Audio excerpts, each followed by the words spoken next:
두 번 읽을 걸 그랬습니다. 너무 죄송하게 미처 의자에 걸려 못 일어나신 분이 일어나시기 전에 말씀이 끝나서 한 줄입니다. 그런데 거기에 들어있는 의미는 너무 굉장히 큽니다. 하나님께서 이 말씀 하나를 통하여서 얼마나 우리를 보호하고 싶어 하시는지, 그리고 하나님께서 이 한 구절 말씀을 통해서 주시고자 하는 내가 원래 너희를 지었던 기대가 얼마나 큰지 이거 다 묻어 두신 말씀입니다. 기본적으로 살인하지 말라는 명령은 일반 윤리에서도 너무나도 위중한 말씀입니다. 그리고 우리가 성경 안에서 그 진리를 살펴볼 때에도 생명의 권한은 하나님께만 있기에 우리가 그것을 어떠한 위해도 가할 수 없습니다. 그래서 제가 그렇게 설교하는 걸 들었습니다. 살인하지 말라에 묻어있는 생명의 모든 주권과 생명을 보듬어 가시는 권한이 하나님께 있기 때문에 우리는 어떠한 행동도 그 상대방이 생기를 북돋아 주고 그 사람이 살아날 수 있도록 상대방에게 해 주어야 한다. 그것이 이 계명의 말씀이다. 그러니까 밥 좀 잘 줘 여보라고 하시는 목사님을 한번 밥 좀 잘 차려줘 여보라고 설교를 들은 적이 있는데, 그분이 농담같이 얘기했지만 우리의 그러한 사소한 행동 하나가 모든 것이 상대방을 북돋아 주기 위한, 정말 그 사람이 하나님의 형상으로 살아가는 데 있어서 그 가치를 존중히 여기는지에 대한 아주 묵직한 의미가 들어있는 것입니다. 사실 살인, 하나님의 어떤 설계에 없던 것입니다. 하나님의 의도와 의중과 설계에 들어있지 않던 개념입니다. 하나님께서는 우리가 내 이웃을 내 몸과 같이 사랑하게 설계하셨고 우리 안에 어떠한 미움도 어떠한 나님도 없게 말씀하셨는데, 그 나님이 극단으로 가서 상대방을 아예 없애버린다? 하나님의 설계에 없던 개념입니다. 근데 그것이 들어온 것이죠. 그러다 보니까 예수님께서는 산상설교에서 그렇게 가르치신 겁니다. 바보라고 상대방을 향해 바보다, 미워하는 마음만 가져도 살인과 동등하다. 왜냐하면 그 미움, 상대방을 깔보는 것 자체가 하나님의 설계는 없던 것이기 때문입니다. 그게 들어와서 하나님의 설계를 망치고 너희들의 관계를 파괴하고 상대방에 대해 애정을 두지 못한다. 그것 자체가 살인이라는 것이죠. 사실 이 살인이라는 이 주제 말고도 하나님 설계에 없던 것이 들어오면 다 슬픕니다. 죽음, 생명의 주관자이신 아버지 하나님의 설계에 사실 죽음이란 없었죠. 예수님이 나사로의 무덤 앞에서 우신 것도 내가 너희를 이렇게 썩어지게 만들지 않았는데 어찌하여 썩은 길로 가느냐에 대한 애통인 것, 어떤 결핍, 서로 간에 대한 반목, 다 하나님의 설계에 없던 겁니다. 사실 우리를 슬프게 하는 거는 어떤 뭐가 돈이 없다, 뭐가 안 좋다, 좋은 학교를 못 갔다 이런 것이 아니라 하나님 설계에 없던 것이 우리를 슬프게 합니다. 그래서 우리는 모든 것을 원래의 하나님의 의도대로, 하나님이 원래 만드신 모양대로 충족시켜가는 방향으로 가야 되는 것, 그걸 알려주는 게 살인하지 말라라는 계명에 묻어 있죠. 그런데 더 슬픈 건 뭐냐면 하나님 설계에 없던 것에 우리가 더 익숙합니다. 상대방을 사랑하기보다 깔보는 것, 어떤 상대방에 대해서 비방하는 것, 상대방을 찍어 누르고 이기는 것에 더 익숙하지 상대방을 살리거나 누군가를 살려가는 것에 더 익숙하지 않은 것이 우리입니다. 그리고 어떤 일을 함에 있어서도 우리는 거룩보다 능률을 추구하기 때문에 능률에 알맞는 것들을 찾아갈 때에 우리는 누군가를 기다려주거나 온유하거나 오래 참기보다는 그 일이 되게 하기 위해서 우리의 욕심과 어떤 하나님의 방법이 아닌 우리의 방법으로 승부수를 던져가죠. 그렇게 삶이 하나님으로부터 점점 멀어지는 게 우리가 아닌가라는 생각을 할 때에 살인하지 말라는 계명으로 하나님이 무엇을 위중하게 생각하시고 실상 우리를 얼마나 부요하게 지으셨는가 생각하는 것은 너무 귀한 일입니다. 여러분, 이 계명을 굉장히 신중하게 들으셔야 됩니다. 왜냐하면 어느새 우리가 이렇게 될 수 있기 때문입니다. 성경에서 가장 먼저 기록된 살인은 가인이 아벨을 죽인 것이었습니다. 근데 그때 하나님께서 사실 죽인 다음에 왜 죽였냐라고 하지 않고 가인의 마음에 정말 하나님이 설계하지 않은 미움이 깃들 때부터 이미 경고하시는데 되게 무섭게 경고하십니다. 그게 무섭게 경고한다는 게 가인을 다그친다라는 게 아니라 그 죄가 스며드는 게 얼마나 우리의 삶을 급박하게 바꿔놓는지 이렇게 말씀하시는데, 창세기 4장을 보면 가인아, 선을 행하지 아니하면 죄가 문 앞에 엎드려 있다가 너를 점령해 버릴 건데 그러면 안 된다. 네가 죄를 다스려야지 죄가 너를 다스리게 하는 순간 넌 끝난다라고 말씀하시기 때문입니다. 여러분, 중간 단계라는 건 없는 겁니다. 선을 행하거나 죽이거나입니다. 하나님 기준에서는. 우리는 마치 우리가 내가 중간 상태에 있어서 판단해보고 좋은 거면 쫓아가고 아니면은 나쁜 길은 조심하지 뭐라고 할 수 있겠지만, 죄라는 건 너무 무서워서 우리가 적극적인 선을 행하지 아니하고 하나님을 잊는 순간 우리는 죄에게 먹힙니다. 그것이 우리였던 거죠. 가인에게 그 경고를 했는데 가인은 그 경고를 받아들이지 않았고 결국 죽이는 것까지 갑니다. 참 가인 얘기를 해서 그런데 가인의 살인이 얼마나 하나님을 잊은 행동이었는가. 그리고 이 말씀이 공감이 될지 모르겠지만 간격 하나를 두고 벌어진 일인가 여러분이 좀 아셨으면 좋겠어요. 우리는 우리와 삶과 우리와 이웃 사이에 간격 하나를 두고 있는데 그 간격 안에 여러분의 생각과 여러분의 앙심과 여러분의 감정을 두지 마시고 그 전에 그 가운데 예수 그리스도를 두시고 가시길 바랍니다. 무슨 말이냐? 미운 누군가가 있고 따지고 싶은 누군가가 있다면 그 사람이 문제가 아니라 그 사람과 나 사이에 있는 죄가 문제입니다. 서로를 포용하지 못하는 죄가 문제입니다. 그 사이에 예수 그리스도를 갖다 껴 넣으면 그 사람의 부족함은 내가 품는 요소가 되며 그 사람의 엉뚱함은 내가 오래 참는 요소가 됩니다. 이 간격 하나에 무엇이 들어가느냐? 예수 그리스도께서 우리의 중보자로서 하나님과 우리 사이의 간격에 들어오셔서 죄인된 우리를 하나님의 자녀로 보게끔 해주셨는데, 그 예수 그리스도를 어느 삶의 정황에서나 우리가 간격 하나로 가지고 있을 때 하나님이 우리를 보시는 것처럼 우리도 이웃을 볼 수 있어야 되는 것 너무나 자명한 겁니다. 그런데 가인은 그 간격 하나에 하나님을 넣지 못했고 하나님을 놓쳤고 자신의 생각과 죄의 틈타는 거를 그 간격에 넣어주니 전혀 다른 결과가 나왔던 거죠. 그래서 다윗과 비교하게 되는데, 여러분 생각해보면 다윗은 사울이 죽이려 그럴 때 사울을 죽이지 않았습니다. 사울이 자신을 죽이려고 쫓아오고 있을 때 쫓김 당하다가 사울을 죽일 기회가 생겼어요. 이거는 공격의 순위가 바뀌긴 했지만 정당방위나 다름없지 않습니까? 죽이려고 달려오는 자를 내가 죽인다? 우리는 다윗이 사울을 죽여도 다윗 편을 들어줄지도 모르겠습니다. 그런데 그 간격에서 다윗은 사울과의 간격에서 이 자식은 날 죽이려는 자식이지라고 보지 않고 하나님을 두고 사울을 봤죠. 그랬더니 그 결과가 가인이 아벨을 쳐 죽이는 것과 전혀 다른 결과가 나오죠. 나중에 다윗이 말합니다. 왜 안 죽이셨습니까? 그는 하나님을 간격에 두고 여호와의 기름을 부음받은 자이기 때문이다.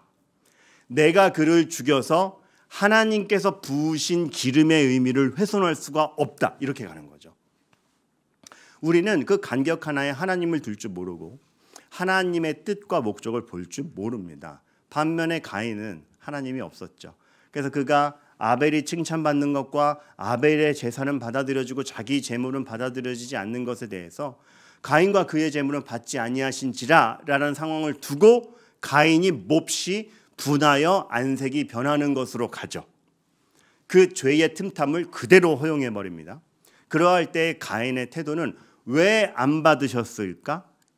하나님 앞에 내가 잘못한 것은 무엇일까? 아벨이 하나님 앞에 인정받는 건 무엇일까? 나도 그렇게 되려면 무엇을 해야 될까? 내 동생은 그래도 하나님께 인정받는 걸 보니 대견하다. 내 동생이지만 그에게 배워야겠다. 전혀 없죠. 분하여 안색이 변하니 이런 차이가 오는 겁니다.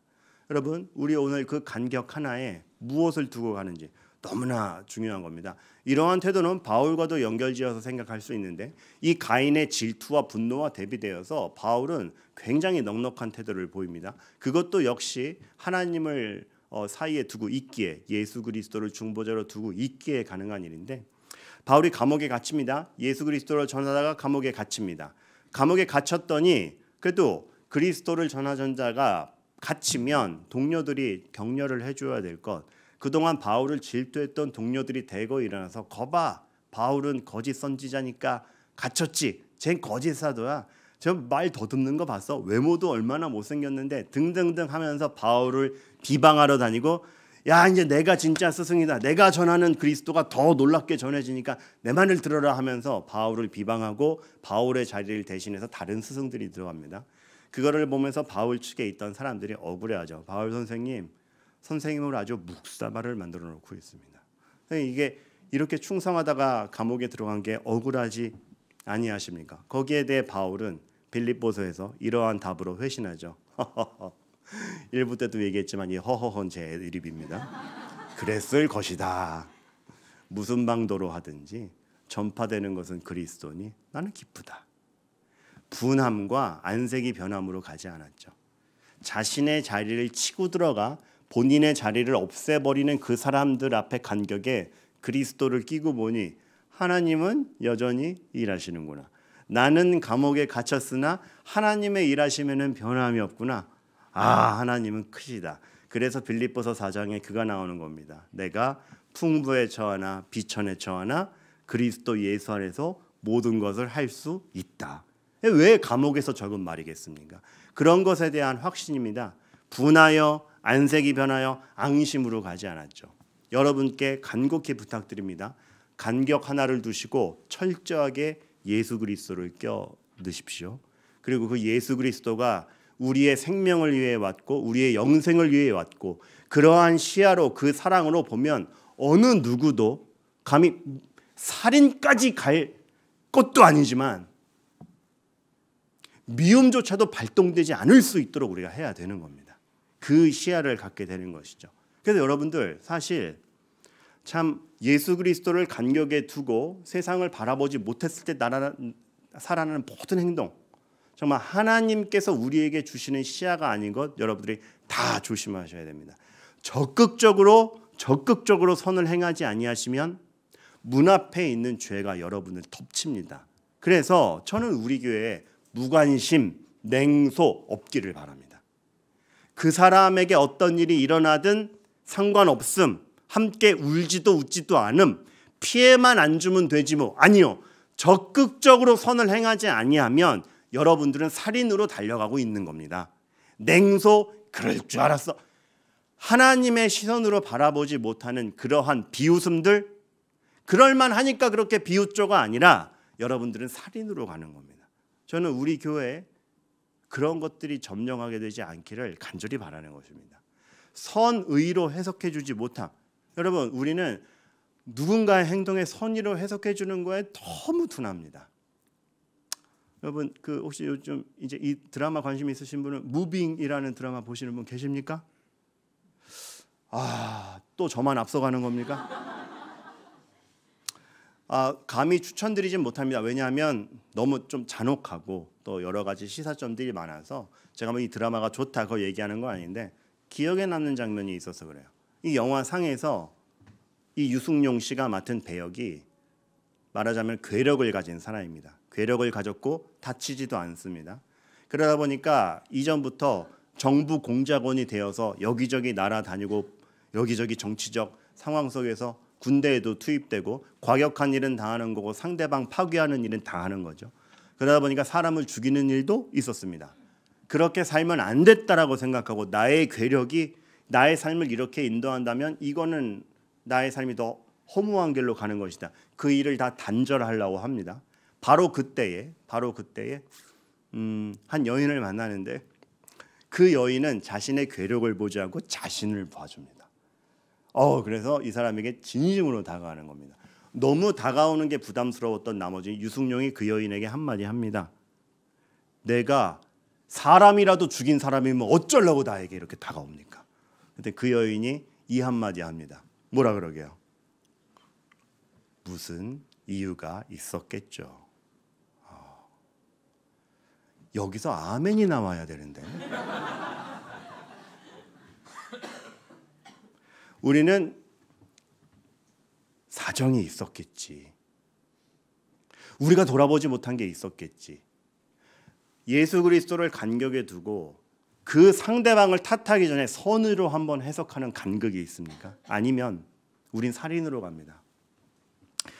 상대방을 애정의 대상으로 생각하지 않는 모든 것 하나님의 설계 안에 있지 못했고, 상대방을 애정의 대상으로 생각하지 않는 모든 것 살인으로 가는 겁니다. 제가 한번 급하게 이제 예배 시간이 다 돼서 급하게 뛰어내려 오다가 2, 3층 사이에 3, 4층 사이에 서 있는 어린 학생 하나 신발끈이 풀려 있는 걸 봤습니다. 급했어요. 근데 빨리 가서 김태환 전사님 찬양 시작하기 전에 노트북 연결해 놔야 돼요. 근데 신발끈이 풀린 걸 봤어요. 박 목사의 결단은 노트북 나중에 연결하지.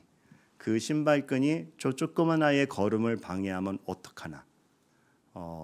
저거를 지나치지 않는 게 하나님이 요구하시는 게 아닌가. 별것 아니지만 무관심하지 않은 겁니다. 그래서 신발끈 다시 묶어주고 내려왔습니다. 뒤에서 나지막히 소리가 달렸습니다. 아, 이렇게 못생기게 묶었어. 여자아이였기 때문에 이해가 됩니다. 아이쿠 미안하다. 사과도 해야 됩니다. 무관심하지 않은 겁니다. 그런 시야들이 우리에게 있었으면 좋겠는 거죠. 그래서 베드로의 이 질문은 가르침을 받아야 됐고 지적을 받아야 되는 질문이었던 겁니다. 몇 번 용서하면 돼요? 7번이면 충분하죠. 잘한 질문 같아요. 넉넉한 것 같아요. 왜냐하면 그 당시 율법이 요구하는 것도 3번이면 잘했다라고 칭찬받을 텐데 2배 덧붙여서 완전수 7번이다. 베드로는 칭찬받을 줄 알고 했죠. 그러나 예수님이 그거 아니라고 합니다. 왜냐하면 교묘하게도 이 7번까지 용서하오리까라는 질문에는 상대방을 애정의 대상으로 생각하지 않습니다. 왜 그렇죠? 8번 땐 죽어가 숨어있기 때문에 그렇습니다. 본인이 심판자가 되는 겁니다. 애정으로 바라보는 게 아니라 심판자가 돼서 1번, 2번, 너 8번째 보자가 되는 거죠. 그렇게 되니까 최종 목적이 회복이요 사랑이 아니라 두고 보자가 되는, 거기에 대해서 예수님이 그래서 돌려주신 말씀이 70번씩 7번이라도 하라. 심판자가 아니며 사랑의 대상자로 가야 되고 최종 목적은 회복이다. 여러분은 또 여기서 오해하셔서 70번씩 7번이란 말을 491번째 보자라고 해석하시면 안 됩니다. 끝까지 애정으로 가겠다라는 것이죠. 그래서 하나님께서는 이 말씀을 통해서 정말 얼마나 우리의 관계를 보호하시며 예수 그리스도의 마음으로 우리가 서로 간을 챙기게 해주셨는가, 너무 놀라운 말씀입니다. 근데 또 하나 진짜 중요한 게, 지금 이렇게 말하다 보니까 살인하지 말라, 내가 상대방을 죽이지 않는다, 꺾이지 않는 내가 상대방의 호의를 베푼다라고 하니까 이 명령은 상대방에게 유익을 주는 명령인 것 같습니다. 그런데 놀랍게도 사실 이 말씀의 가장 첫 번째 대상자는 여러분입니다. 왜요? 살인하지 말라, 너를 죄에 방치하지 말라라는 말씀이기 때문입니다. 내가 너를 그렇게 짓지 않았다.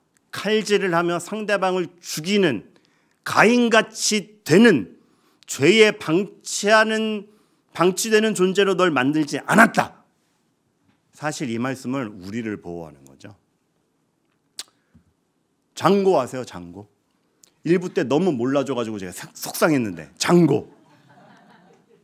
여튼 네, 한 병. 감사합니다.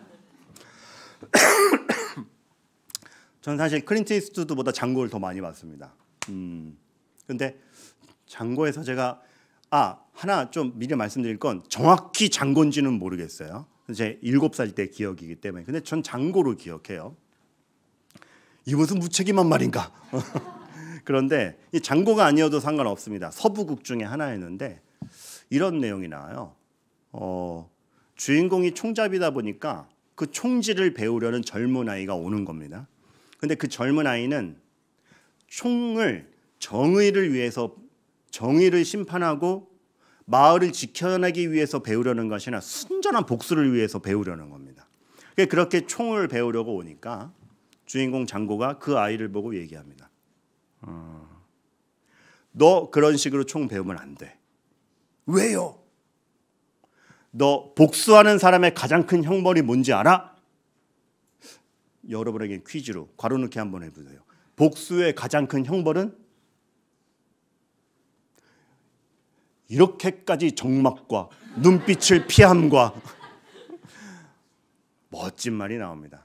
복수의 가장 큰 형벌은 네가 그 사람에게 복수하기 위해서 그 괴물 같은 사람보다 더 괴물이 돼야 돼. 그 사람이 가지고 있는 미움보다 더 큰 미움을 가져야 네가 복수할 수 있어. 복수의 가장 큰 형벌은 네가 더 큰 괴물이 된다라는 거야. 복수가 누구에게 더 치명적인가? 죄에 함몰되는 사람에게 가장 치명적입니다. 하나님은 우리를 거기에 두시지 않은 것이죠. 다윗, 아비가일, 스데반. 다윗은 사울에게 복수하지 않았습니다.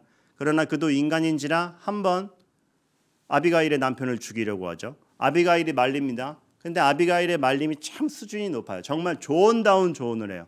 그 간격에 하나님을 두고 얘기를 해요. 단지 내 남편 죽이지 마 이것이 아니라 하나님께서 당신을 통하여 일하고 계신데, 지금 상황을 보니 하나님이 당신을 인도하고 계신데, 추후 당신이 기름 부음 받아 하나님의 왕이 되었을 때 지금 이 자리에서 이 살인을 한 것이 얼마나 하나님의 이름에 훼손이 되겠고 당신에게 훼손이 되겠느냐. 그러지 마시라. 복수가 누구에게도 치명적인가? 아비가일의 통찰이죠. 다윗이 추후 아비가일이 남편을 잃은 다음에 본인의 아내로 삼은 것은 그 지혜와 그 권고와 그 영적 게임을 알아서 그런지 모르겠습니다. 다윗을 보호한 것이죠. 사실 스데반을 생각해 보세요. 돌에 맞아 죽지만 저들의 죄를 저들에게 돌리지 마옵소서라고 하며 끝까지 주님을 확신하며 주님을 보며 죽습니다. 죽은 것이지만 우린 그가 그래서 영광스럽게 천국에 간 것을 압니다. 그런데 거기서 만약에 주여 저들을 쓸어버리소서, 주의 말씀을 전하는 저에게 돌을 던지는 저들 쓸어버리소서라고 했다라면 얼마나 옹졸한 마무리입니까? 그의 마지막이 복음에 휩싸인 것이 아니라 복수에 휩싸인 자로서 아무런 교훈도 주지 못하고 치명적인 마감을 했겠습니까? 그런 것입니다. 여러분, 이 살인하지 말라라는 계명의 본질적인 보호의 대상자 여러분이시고 하나님께서는 여러분을 철저히 은혜와 사랑 가운데 자라게 하고 싶은 겁니다. 왜요? 여러분은 귀하기 때문에. 어느 정도까지? 이렇게 말씀할 정도로 세상의 죄가 관영해서 홍수 심판으로 쓸어버린 다음에 노아의 가족만 남았을 때인데도 불구하고 하나님은 인간을 아끼셔서 사람의 피를 흘리면 안 된다. 사람이 피를 흘리면 상대방의 피로 갚을 정도로, 죽이면 사형으로 갚아야 될 정도로 생명은 소중한 것이다. 왜요? 내 형상이기 때문이다. 죄로 심판받은 인류에게 마저도 그 미세한 조각처럼 남아있는 하나님의 형상을 내 형상이다로 여전히 여기시면서 정말 그리스도의 보혈 앞에 그리스도를 끼고 그리스도에게 접붙임 받은 너희들을 보아간다라고 하시는 것 같이 여전히 너희는 나의 형상이거든, 나의 자녀이거든. 여러분, 하나님이 우리를 이렇게 아끼시는데 감히 우리가 누구를 비방합니까? 하나님이 지금 사람에 대해서 자기 형상으로 여기시는데 여러분들이 누구를 미워한다? 하나님의 감정에 대한 모독 아니겠습니까? 전 그렇게 생각합니다. 그러한 하나님 앞에서의 정말 나의 진중한 태도를 갖는 것이 살인하지 말랍니다. 그래서일까요? 성령의 능력은 어떠한 광선이 나가고 막 이렇게 강성함으로 드러나는 게 아니라 오직 성령의 열매는 사랑과 희락과 화평과 오래 참음과 자비와 양성과 충성과 온유와 절제다. 역시 목사님이니까 다 외우시는군요. 뒤에 TV에 자막이 나와요. 저도 헛갈려요. 하지만 이 열매들이 지향하는 바가 뚜렷하죠. 얼마나 처절하게 악을 제어하고 있나. 여러분, 따뜻한 말씀이기 전에 처절합니다. 사랑과 얘도 사랑해야 돼요. 얘만큼은 못하겠는데 희락과 쟤랑은 즐겁지 못합니다.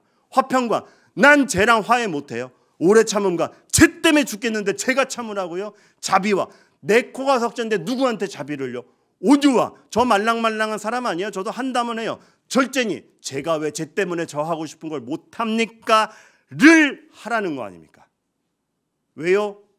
서로 간에 악에 지배받지 말고 사랑으로 하나님의 형상으로 서로를 보호해가며 서로의 성장을 기도해가며 나 역시 악에게 지배받지 않게 하기 위해서 살인하지 말라라는 계명을 지키게 하실 수 있게 하기 위하여 성령께서 하시는 일이 무엇인가 볼 때 놀라운 말씀이죠. 얼마나 처절합니까? 우리가 그냥 감상적으로 읽을 말씀이 아닌 겁니다. 여러분, 간격 하나 둘, 이 상대방과 나 사이에 혹은 나의 상황과 나 사이에 간격 하나를 둔 나의 말 행동이 그리스도를 끼고 하고 있습니까? 아니면 그저 나의 심령과 악을 끼워놓고 악을 증폭시키고 있습니까? 저는 우리가 굉장히 쉽게 악을 증폭시킨다 생각합니다. 예를 들어볼까요? 신문기사에 뭐가 나왔습니다. 누구누구가 이렇게 했다. 이 사람이 이렇게 했대. 우린 이렇게 얘기하죠. 그럴 줄 알았어. 악을 증폭시킵니다. 집사님 누구누구가 그랬대. 아이고 평소에 그러더니 악을 증폭시킵니다. 그래서 괜찮대. 어머 그 사람이 계속 실수하긴 하지만 또 실수했어. 우리가 좀 도와줘야 되지 않을까? 악을 제어할 수 있는 것들을 해가야 됩니다. 그러기 위해 필요한 거는 말을 예쁘게 하자가 아니라 하나님을 간격에 두고 정말 그 사람을 애정할 수 있는가 쉽지 않은 일입니다. 제가 많은 그 매너에 대해서 배운 일이 많지만 놀랍죠. 저 따위도 매너를 배웠다라고 하니까 그것이 여러분에게 잘 드러나지 못해서 죄송하지만 저희 아버지를 비롯해서 참 저에게 매너를 많이 가르쳐 주셨습니다. 근데 그중에서 이런 한마디가 기억나요. 민근아, 상대방이 아쉬운 소리 하지 않게 먼저 제안해라. 민근아, 내가 사실은 이라는 말을 하기 전에 살펴보고 누가 무엇으로 곤란하며 비굴하게 와서 손을 내밀기 전에 먼저 제안해서 그 사람의 존중이 꺾이지 않게 해라. 그 사람이 비굴해지지 않게 해라. 이건 정말 좀 평생에 와닿는 말씀 중에 하나입니다. 우리는 손 벌릴 때 그래 내가 해주지 뭐 이렇게 우위에 올라서도 돕는 건 잘할지 모르겠습니다. 그러나 더 나아가는 건 상대방이 누군들 하나님의 형상을 지니고 있는데 그 하나님의 존귀함이 사실 저 사람의 인생에 묻어 있는데 그 사람이 그 하나님의 형상을 회복해 갈 수 있도록 도울지언정 그것이 무너지지는 않게 해야 되지 않겠는가. 우리가 지난 여름에 튀르키예에 그 많은 헌금을 보낸 이유입니다.